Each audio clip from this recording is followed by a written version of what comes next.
I'm so fancy. Oh wait, I've already done that joke. Fancy is what I call myself. No wait, that's too obscure. You know what's better than being fancy? Being handy, especially when you got your old friend duct tape. You get that reference? Good on you. I grew up watching those, and for the longest time, I thought duct tape was like a gift from God. Now that I'm an adult, I realize it is a gift from God, given all the uses for it.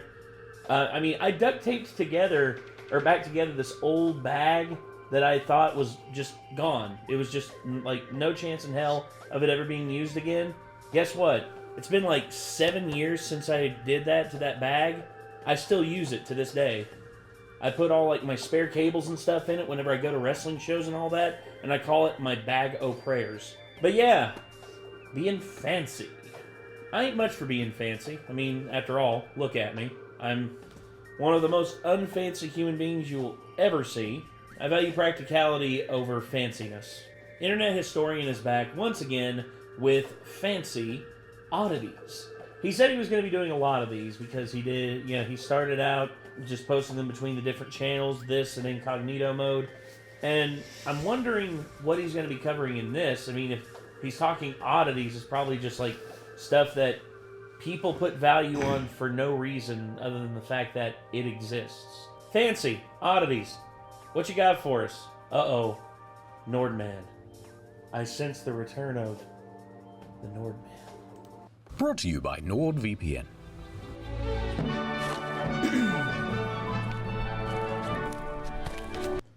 $48 hours. So we will wait 48 hours before we upload this. Alright? Good? Great. That means you can just let me edit it tonight. Sure. Oh. It's you. Hi. Yes, it is. You've completed the crash course on theatre and wine, have you?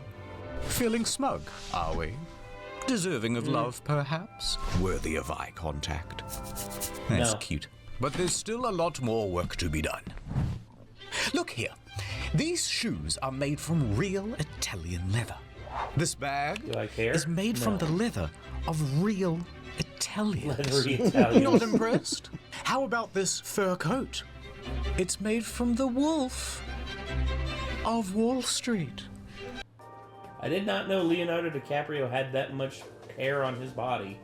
An Xbox with the original PT demo still. That doesn't make any sense. I still have my PlayStation 4 that still has PT on it. Literally. This still has PT on it. I have had people offer me money for this, and I've turned them down because I'm not getting rid of this. What if it's $1 million? If someone wants $1 million for this, they can have it. But at the same time, this mine. Installed. A signed first edition copy of Moby Dick with its little known sequel, Moby Balls. Last but not least, the squid from Squid Game. Don't you get it? Oddities. Weird stuff. Yeah. I mean, the first section's on perfume. Listen, I'm gonna level with you. I kind of got distracted, and we went off topic. I don't even know what this is about anymore. Here's my Netflix stand-up special. It should explain everything. Oh, he neuralized us. Damn. That's gonna be a hard act to follow. That Kramer guy has some very good one-liners. Oh, boy. Following my... Imagine being the comedian that had to follow Michael Richards after his meltdown. Just be like... I guarantee it'd be like... Never mind. That's what I would do just to get the crowd on my side. Be like, that's pretty fucking nuts, wasn't it? Well, farewell to that career. Hey, good luck meeting up with Molly Ringwald and Kelly McGillis. Anybody know who those people are? Exactly. So yeah, either way. What's the deal with automobiles, sir? But I've got some jokes lined up. Question. Why is perfume so expensive? Because you have to pay perfume. Why do they call it cologne? Have you ever smelt one of those? It ain't great. Hello? Mic must not be working. Deodorant? In this market? I'd want a deodor buy. Is this thing on? Okay, let me tell you the story of perfume. See, to be fancy, people wanted to stink good, but people naturally stink bad. It's science. So in the beginning, people went to the garden to find the best smelling things that they could. Lavender. Here's a photo of the oldest perfume bottles ever found. And what's inside? Just garden stuff that smells nice. Of course, lavender. Lavender's one of the biggest ones everyone uses for like a perfume. Lavender, bay, rosemary, pine. Pine? Really? Well, evergreen does smell pretty good sometimes. Coriander? Jesus. It's gonna be spicy. I'm pretty sure one of the Dr. Squatch original soaps is called like Pine Tar or something like that. Oh yeah, yeah. I mean, like pine can smell good. It's just too much of it, and you're just like. But we did not just stop at that, because the story of perfume is the story of progress. By the time Cleopatra came around, perfume science had really advanced. You see, Cleopatra loved perfume. In fact, it was said that she had a whole perfume factory. The olfactory, I believe they called it. But this factory wasn't just mashing flowers. They were using emulsifiers, adding resins, creating tinctures.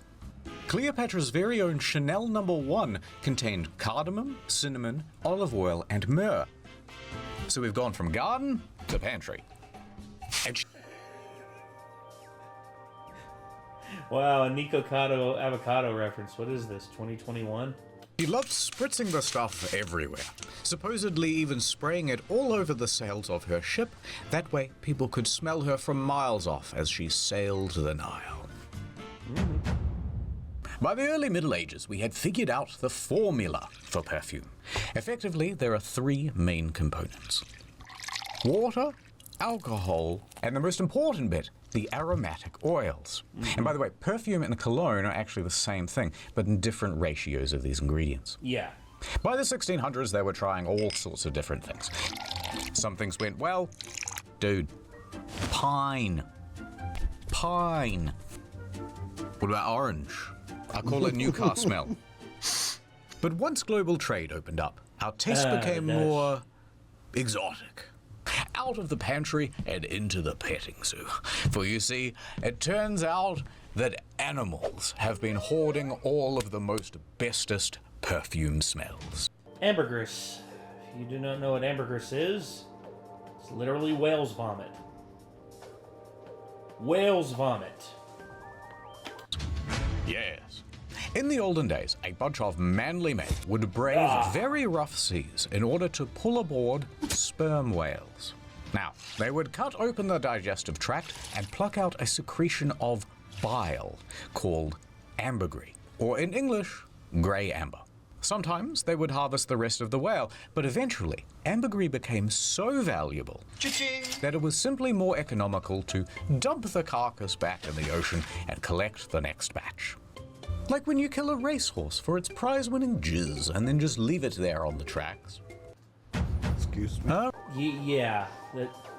Once again, they played on that one in Avatar: Way of Water with like the aquatic creatures, how they would literally just like catch them, extract what they needed, and just like dump the carcasses in the water, and basically it's the same concept, because well, in Avatar: Way of Water, what they extract is literally, it extends the human lifespan.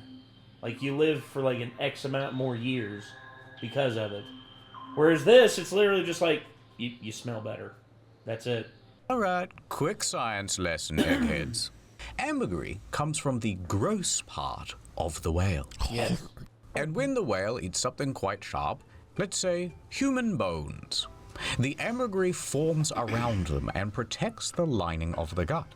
That's the ambergris' role. That way, as the sharp thing continues down the intestines, the whale doesn't get poked. But if ambergris comes from a whale's digestive tract, what does it smell like? Surely not good. When it's dry, it smells kind of woody and earthy, but when it's wet, it smells like ass. But it's not actually the smell that's the useful function. Ambergris is a fixative, so what it does is heighten and bring out the scent of other things. Basically, it's sort of like what cumin does. I don't know if you've ever, like, my fried chicken, one of my secret ingredients is just a dash of cumin in the breading, because that is what like makes the spices and like the tanginess really come out. These flowers? I put cumin in the salsa that I learned from Babish as well. Yeah, cumin's great for like, you know, just balancing out the flavors and making everything just pop out. Smell all right, but add some ambergris and that's the one. Now, once they figured this out, they realized, there's a whole bunch of things we can use a fixative for. And they got quite gross with it. They added it to food. Just a touch. In fact, it was said that King Charles's favorite dish was ambergris on eggs. But they didn't stop there. They added it to rum. They added it to coffee.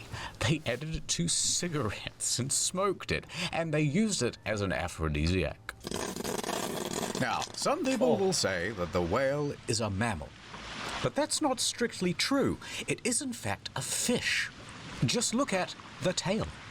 And you may have also heard that there are a lot fewer of them these days, which, although a relief because their absence helps offset the sea level change, climate, whatever, we were worried that we might run out.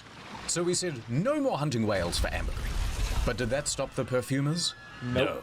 They immediately asked, hey, do you think there are any other animals that smell kind of weird? Yes. Turns out the musk deer has some potential. Now, we hunt the male musk deer specifically because it has a particular gland called a musk pod, which, when dried out, looks like this. And it uses it to mark its territory and attract mates. Now, don't worry. Unlike ambergris, this doesn't smell like ass. Fangs. Yeah. Kind of terrifying. I'm kind of glad that I learned that now before, like, maybe potentially running across one in person at some point, because I would have probably pooped myself if I just saw that deer. I was going to be like, what the fuck? It's like, holy shit, dude, that deer got walrus teeth. Ass. Instead, it smells like deer. Huh? It's a viper deer. Yeah? ammonia and piss. And you just can't get a smell like that at home. So we started hunting them to the point where they were a protected species. So the authorities said, you have to find a different animal. So from there they moved on to hyrax feces. One of the most feared and dangerous animals in all of Africa. And it was the inspiration for the original Lynx Africa smell. Now, their feces, when dried, is called hyracium, or Africa stone. But it's not just these ones, they have other stones in Africa. Come on, guys. Now, the smell is fairly similar to deer musk, but unlike the deer, the hyrax doesn't need to be killed or disturbed for their feces. They're just giving it away. In fact, hyrax even have a communal toilet, which is used for generations, which makes it very easy to collect up all the good stuff. But it's not just the hyrax, I've got other animals. Remember those civets from the Varus videos? Wait, don't wash that thing's anus. Mom, get the bottle. Turns out it's the anal gland of the civet that's actually the important smelling bit. Who's figuring this out? That's my question too. Who's like holding up a civet like asshole to their nose and just being like, ah, that's the scent right there. Why don't they use the good parts of the animal? It's the bacon part of the pig, you know? Anyway, it's the ass that produces all the delicious musk. It smells like shit. Right, but it must be good for something because it... Oh! 500 grams for... Are you serious? It goes for $4,000 a kilo. But we ain't done yet. You know when you've just killed a beaver and you cut open its right abdomen? Well, the reason it smells so good is because of a little gland called the castor sac, which makes a yellowy scum-like substance called castoreum. And it is used to waterproof the beaver's fur coat. And vanilla flavoring comes from beaver ass. That's not actually true. That's not how that works. Comes from vanilla beans. Yes. Now, there is a coffee out there called Kope Luwak. You know the story of Kope Luwak? I think that does have beaver stuff in it, doesn't it? It's not beaver, but instead it's a little like gopher-esque kind of animal. Goes up, eats the berries on the tree, and poops out the seeds in like a log. It looks like it. Honest, that's why I can't eat payday bars anymore. It's because they look exactly like paydays. I'm not joking. I'm not bullshitting. Like, hold on. Okay, hold on. Kope Luwak. There it is. Yeah, so Kope Luwak. Yeah, look at that. Look at that. Look at that. Yeah. It does kind of look like payday bars. Look at that! Jesus! Look at the... What? Yeah, they eat the berries, they poop out the seeds, they get them, they break them up, they sun-dry them, and then they grind them up. Yeah. It looks like the same thing he's talking about right now, the civet. See, where does it come from? Oh, it is a civet. An Asian palm civet. Okay. I couldn't remember what it was, but there you go. But, yeah. He might mention that if he's talking about civets right now. Oh, God in heaven. and also mark its territory. It is also very fragrant, and you know what that means. If it smells, it sells. And in this case, castoreum is more kind of leathery, with smoky hints of vanilla. But unfortunately today, you're not allowed to harvest the beaver. They're walking around very smugly, just like the other protected animals. But you know what? We don't need them, because we have a synthetic version of castoreum now, and it's just as good. And you know what? We've got a synthetic for the whale, the deer, and the civet now. And they're used in lots of mainstream perfumes.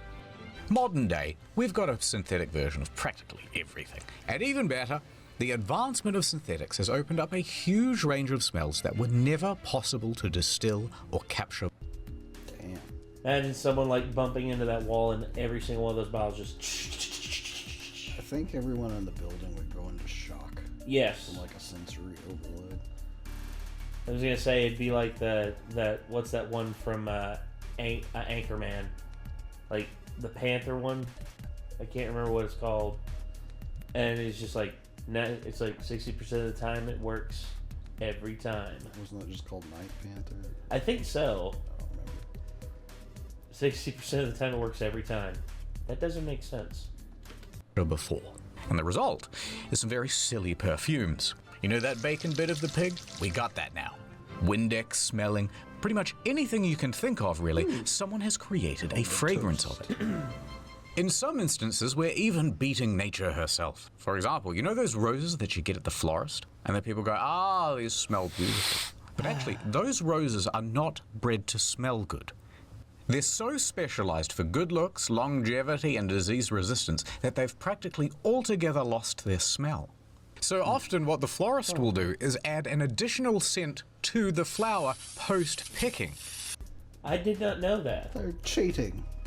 That's bullshit. And typically a synthetic rose perfume is used because it lasts longer and doesn't dry out the flower. Oh. Yep, we're just that good. And what's the future for perfumes? Well, I don't know. But what I do know is it's going to involve some comedy gold. Anyway, where was I? Oh yeah, my wife asked me for Chanel No. 5, and I was like, not right now. I'm watching the football. You know, on the television. You know what? I am gonna say it. If it's good enough for Kramer, it's good enough for me. ad time. Yep, I knew it. I knew he was going to go into ad time. I knew it. How'd you know that? Because the build-up was just there. And it's just like, you know he's not going to say the word. At least not on a video.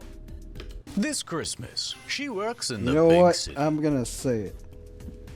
I don't care that you broke your arm.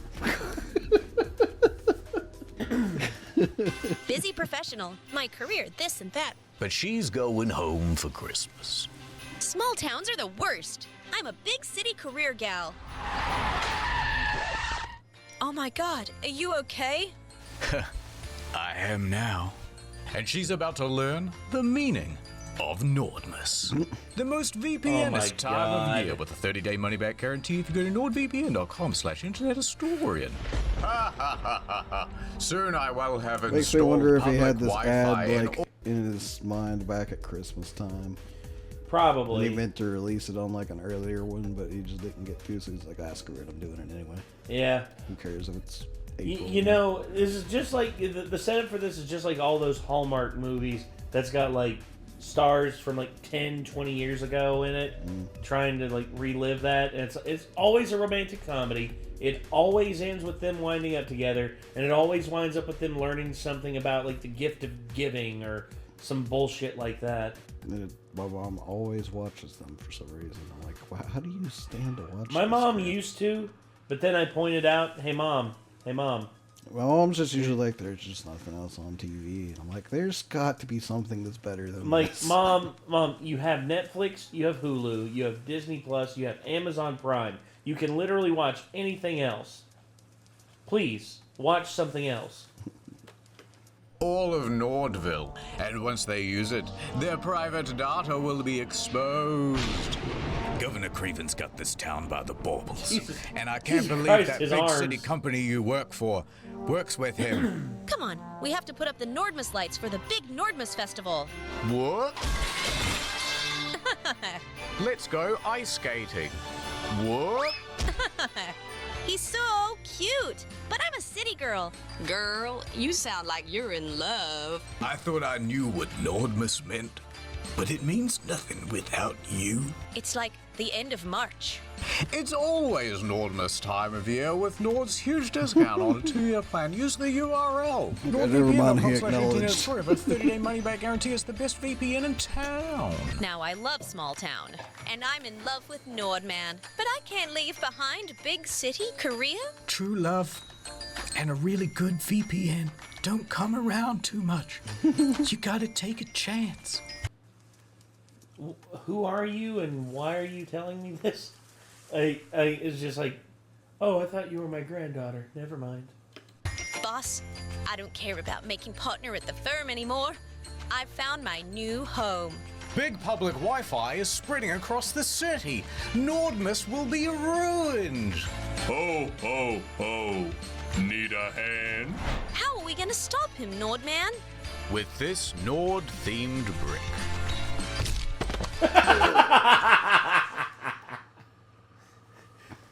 That'll do it. It's just like, the guy with the brick. Cool. yeah. I love you, Nordman. And I love you, big city woman. Let's go home and watch the international Netflix catalog. It's a Nordmas miracle.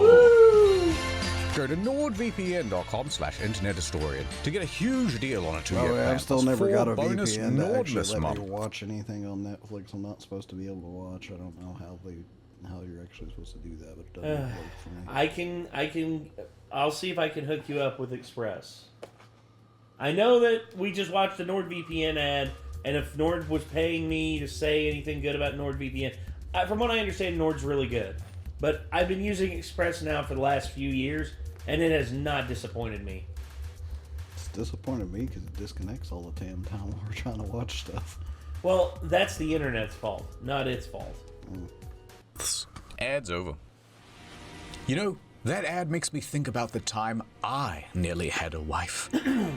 Feels like a lifetime ago now. I was in Japan, living the digital nomad lifestyle. I had a startup selling seashells down by the seashore. Was your But name I Sally? broke the one rule of being a digital nomad.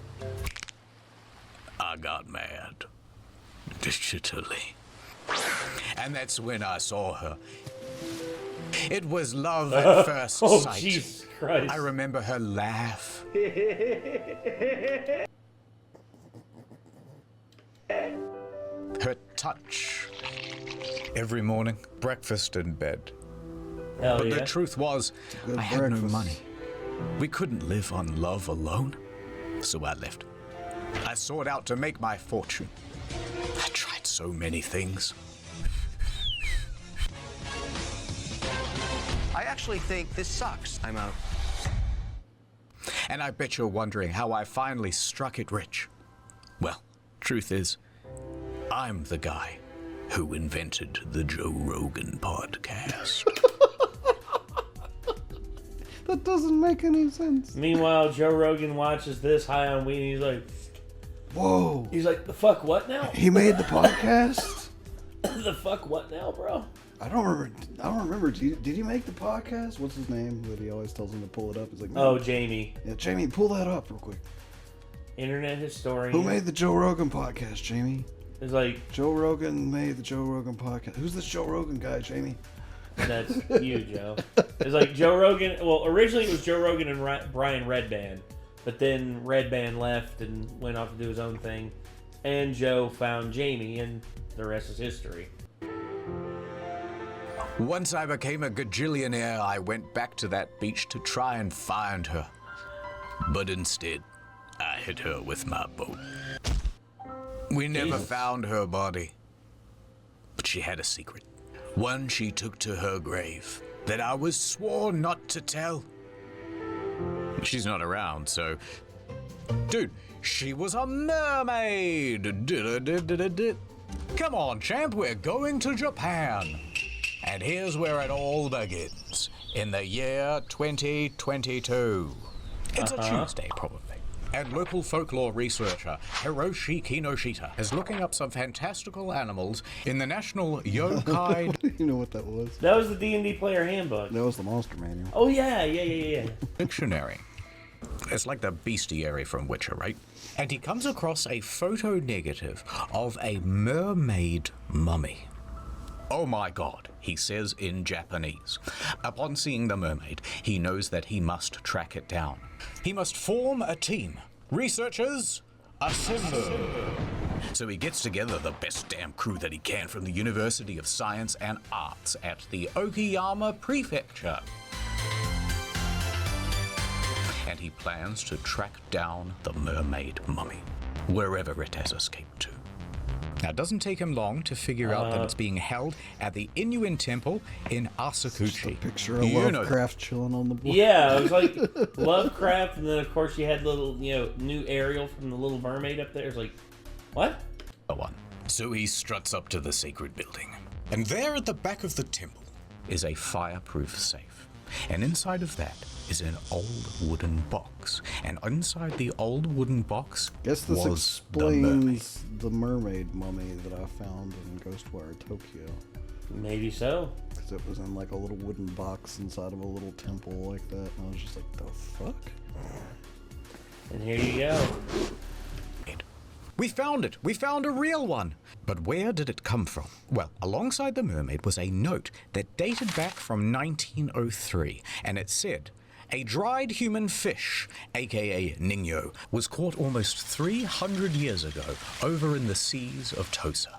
It was then dried out and taken to Osaka. Jesus. And from there, it was passed around to many different people until it arrived at the temple. Now, the Ningyo have an important history in Japan, and sightings of these half-fish, half-human creatures have cropped up all across the country. Kinoshita himself had personally tracked down 13 of them all across Japan, usually kept in museums and temples. However, what you might not know is that traditionally they have been associated with bad omens. Aye. And everyone knows the infamous tale of Yao Bikuni. Do we? But I'll recite it to you just in case. So the story is that one day, a poor fisherman catches the biggest fish of his life. It was a strange-looking fish, and its head was almost human-like. But he brought the fish home and invited all of his friends and family to come over for a feast to celebrate his largest catch. You know, he's got his arms stretched out like this. He's like, it was this big. No, it was this big. I swear, it was this big.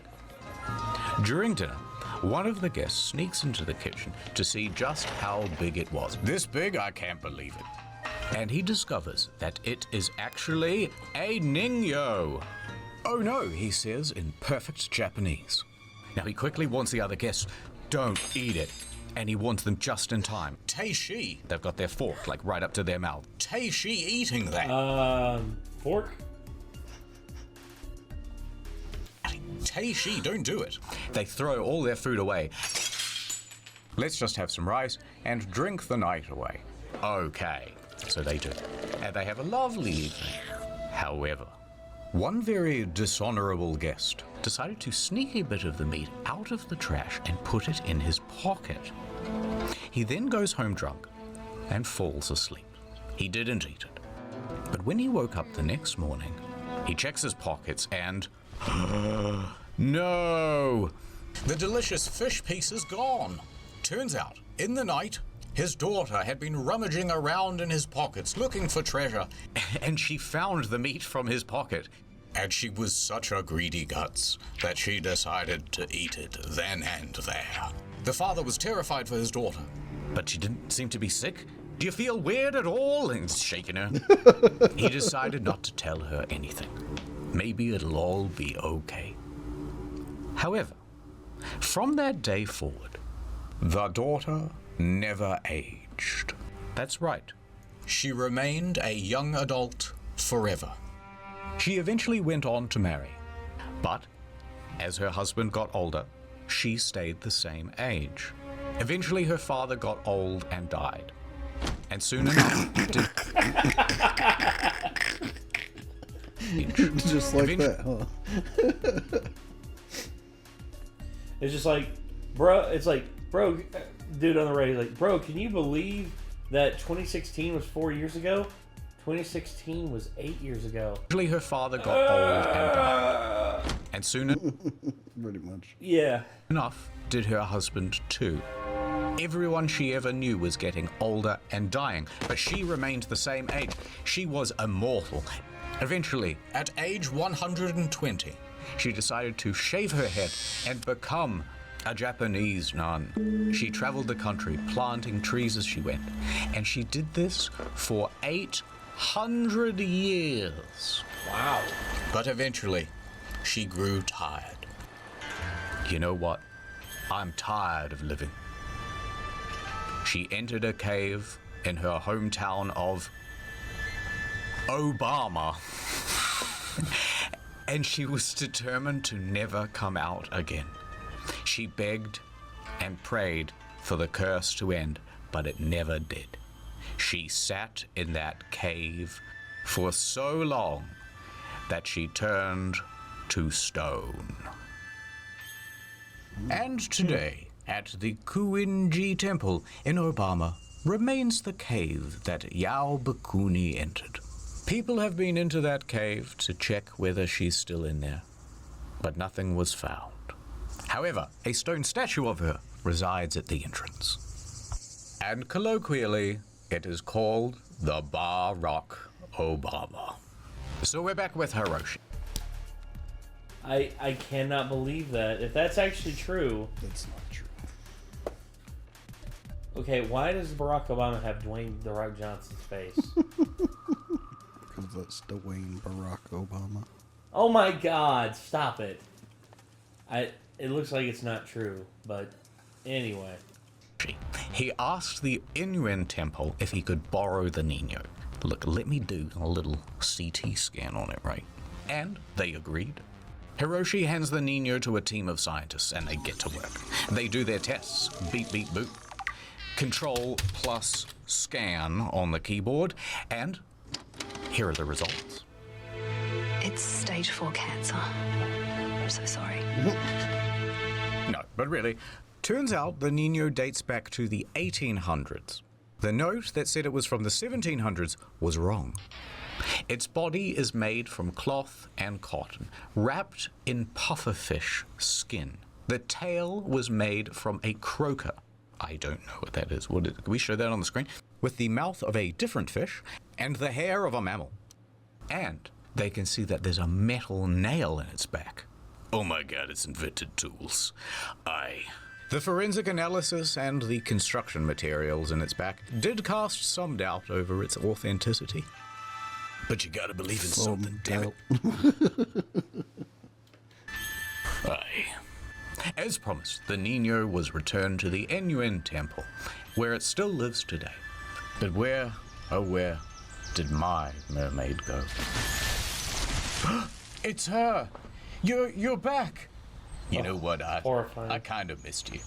And what the hell is that? Daddy. You know what, I never did find her again. I think these things are a big myth. Oh, man. We're here on the ancient streets of Cairo, and there is our destination. In these triangles, the greatest luxury that all the elites crave. Oh, God, no, not that. The second most thing that mummies. You can find them in these tombs, and there's only ever like one dude guarding them. But before we we must understand. Mummification started over 5,000 years ago, and they were first discovered by the Europeans in the 15th century.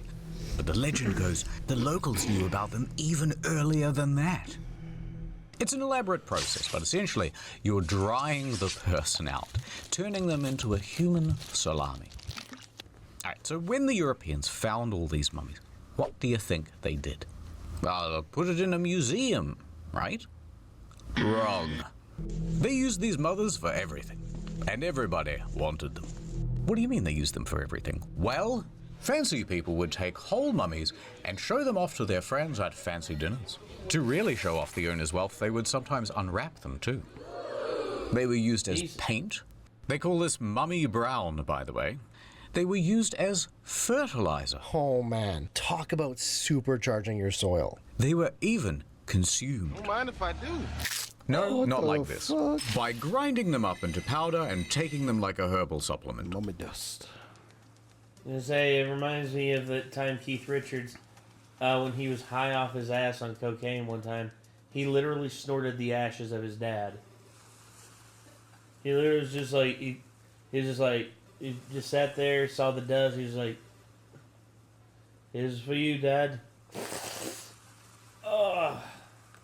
Which they called mumia. But with such high Yeah. demand for your mum, after a while, they began to run out of stock. Uh-oh. They were becoming rarer and rarer to find. They were being gobbled off the face of the earth. So the authorities passed a bunch of laws to protect mummies from becoming altogether extinct. These are the last two of their species, and they're both male, but they won't mate. No! But the mummy is much like the Tasmanian tiger. Every once in a while, one will just kinda show up and prove that they're not altogether extinct. Open the door.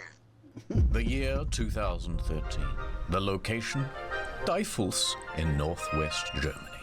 We are at the Kettler household, owned by grandfather Kettler, who is now dead.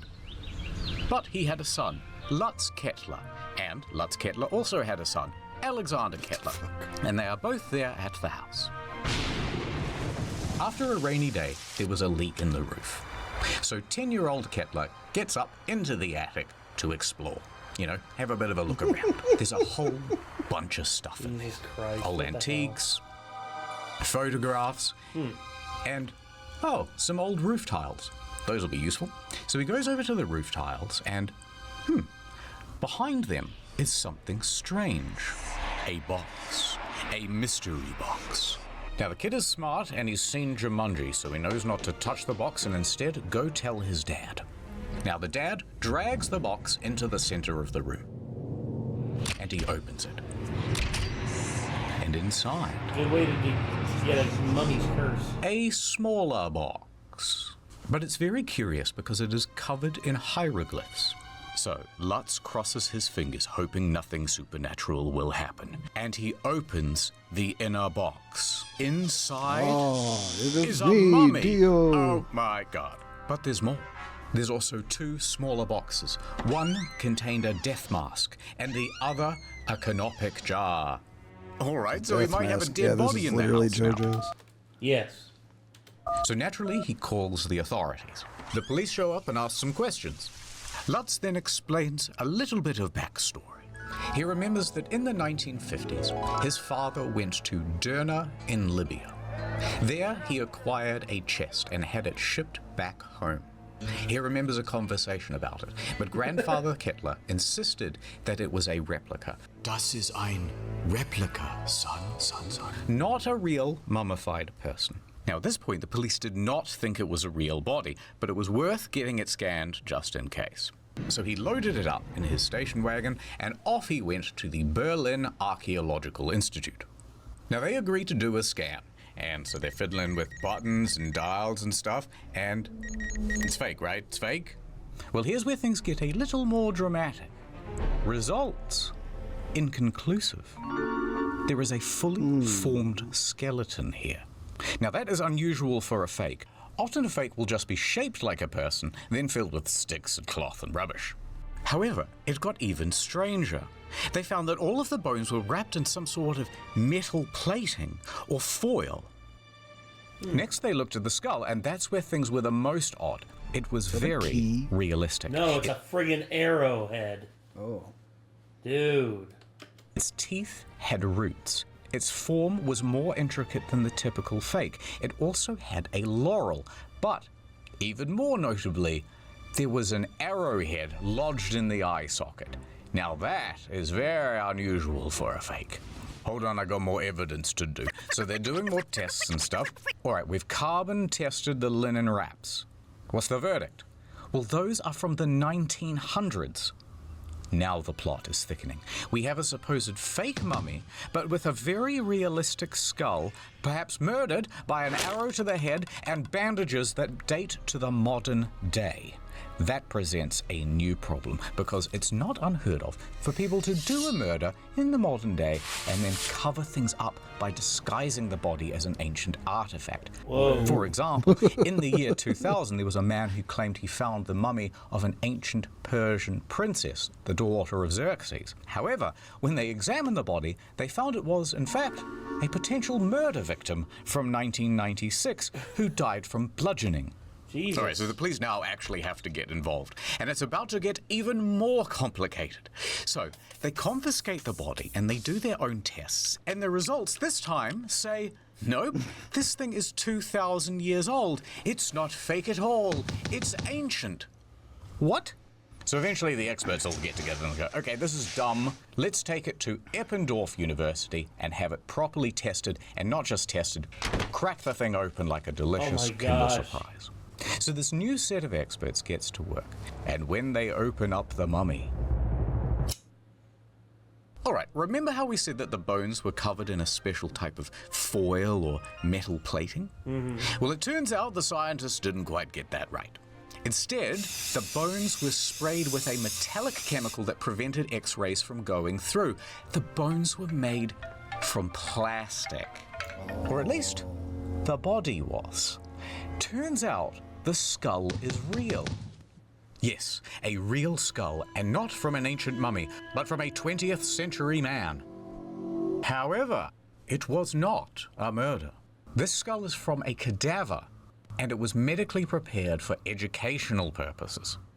And what about that arrowhead? Well, it turns out that that's from a children's toy. Someone just popped that in the eye socket as a joke. So finally, the mystery was solved. It's just a plastic skeleton with a real dead guy's head put on it. Wait, how does that solve the mystery? Anyway, so Lutz was satisfied that the whole thing was fake and not a murder victim. Oh, let's put that back in the attic, he said very Germanly. But then, eine Bitte? Was ist das? He says. Another box? Oh no. The Book of the Dead? Well, that sounds like a fun read. So Lutz starts reading the ancient Egyptian out loud. Anak Sunamun, Emotep. Oh, no. Fraser. And what happened next will shock you and make for a very good thumbnail. It would. Hey there, champ. You're probably wondering why I'm out here on this park bench. Not really. Sometimes I just come to see the autumn leaves. Winter will be here soon. Dust in the wind. Is this the Ori soundtrack? I think so. Truth is, sport, I have a highly contagious respiratory disease. I won't be around much longer. Dust in the wind. I'm like Willy Wonka from that movie. And you're like that ugly kid It's either from the Ori Willy or Hollow Wonka Knight, one movie of those two games that I've played recently. who gets all his stuff. Or the Oompa Loompa, I don't know, I haven't seen it. The point is you're so close to being fancy. I can feel it. There's just one lesson left to learn. Anyway, speaking of ancient Egypt, here's this ancient Egyptian gun. Franz Ferdinand, what are you doing here? Of course, he's not the real Franz Ferdinand. He's a mummy. Now, the thing about the ancient Egyptian gun is that it's very